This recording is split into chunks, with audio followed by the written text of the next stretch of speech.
রাস্তা সংস্কার হচ্ছে, তাই রাস্তা দিয়ে যাওয়ার অনুমতি চাওয়ায় যুবকের কপালে জুটল মার। বেধড়ক মারধর করায় আহত ওই যুবক চিকিৎসাধীন। ঘটনার জেরে রাস্তা অবরোধ করে বিক্ষোভ দেখালো উত্তেজিত জনতা। সোমবার পূর্ব বর্ধমান জেলার মেমারির নিমো বটতলা এলাকায় গ্যাসের গোডাউন থেকে গ্যাস সিলিন্ডার নিয়ে উপভোক্তাদের বাড়িতে পৌঁছাবার জন্য যাচ্ছিলেন ছিনুইয়ের এক বাসিন্দা নীলরতন বিশ্বাস। মেমারি থানা এলাকার নিমো কেজা সংলগ্ন এলাকায় রাস্তা সংস্কারের কাজ চলছিল। সেই রাস্তা দিয়ে যাওয়ার জন্য অনুমতি চেয়েছিলেন ওই গ্যাস কর্মী। তখনই রাস্তা সংস্কারের দায়িত্বে থাকা সুপারভাইজার পাপ্পু মল্লিকের সঙ্গে তার কথা কাটাকাটি হয়। এরপরেই শুরু হয় হাতাহাতি। অভিযোগ, সেই সময় নীলরতন বিশ্বাসকে বেধড়ক মারধর করে পাপ্পু মল্লিক এবং তার গলায় থাকা সোনার চেইন, ঘড়ি ও টাকা পয়সা ছিনিয়ে নেয়। এই খবর জানাজানি হতেই উত্তেজনা ছড়ায় এলাকায়। এরপরেই তড়িঘড়ি তাকে উদ্ধার করে চিকিৎসার জন্য নিয়ে যাওয়া হয়। পাশাপাশি উত্তেজিত জনতা রাস্তা অবরোধ করে বিক্ষোভ দেখায়। ঘটনাস্থলে পৌঁছায় মেমারি থানার বিশাল পুলিশ বাহিনী। আমি শুনেছি যে দেশে রাস্তায় যাও না, রাস্তায় কাজ করে তাদের বলছে যে ভাই আমার একটু জায়গার যে পাশে আমি বাইরে এই দুই এক কথা কি রাখি বলছি আমি জানি না, দুই কথা মার দুই পাশে দিতে আমার। আচ্ছা, কোথায় বাড়ি আপনাদের? আমার কি নাম আপনার ছেলে? আমার নাম নির্মল বিশ্বাস, ওর নাম নীলরতন বিশ্বাস। নীলরতন বিশ্বাস। আচ্ছা, সোনার এখানে এই গ্রামেরই ছেলে, আমাদের ছিনুই শীতলার মায়ের মন্দির আছে, ওখানে ওর বাড়ি। নাম নীলরতন বিশ্বাস। ও বাবার একটাই ছেলে, যথেষ্ট ভালো ছেলে। ও গ্যাসের ব্যবসা করে, মোটরসাইকেলে করে গ্যাস নিয়ে পাড়ায় পাড়ায় সার্ভিস দেয়।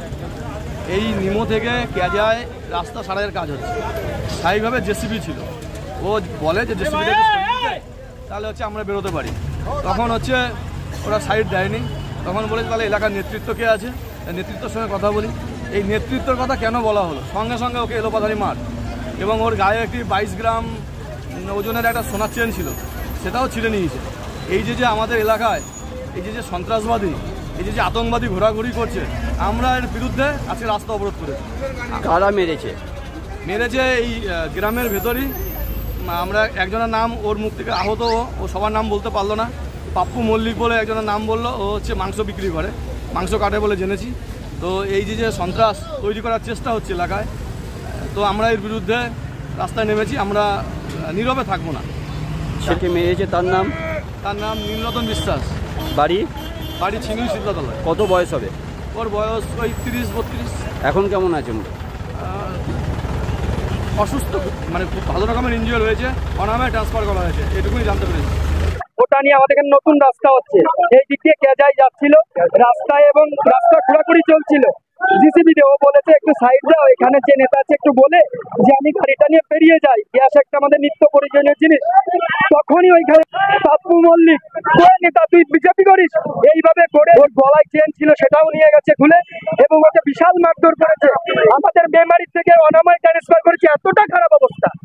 আজকে প্রতিনিয়ত এই নিমু বাস স্ট্যান্ডে বলে তাদের মারপিট করে রেগুলার, এই দাঙ্গা ওরা লাগিয়ে রেখেছে। আর এই কন্ট্রাক্টরও এর সাথে জড়িত আছে।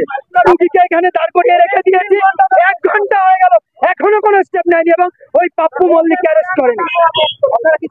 আমরা চাইছি অতি সত্বর এই পাপ্পু মল্লিক এবং যে কন্ট্রাক্টর আছে তাকে অ্যারেস্ট করতে হবে এবং এর যোগ্যতম শাস্তি দিতে হবে, যাতে ফার্দার এরকম কোনো ঘটনা এই ছিনুই গ্রামে না ঘটে। এই ঘটনায় অভিযুক্তের চরমতম শাস্তির দাবি জানিয়েছেন স্থানীয়রা।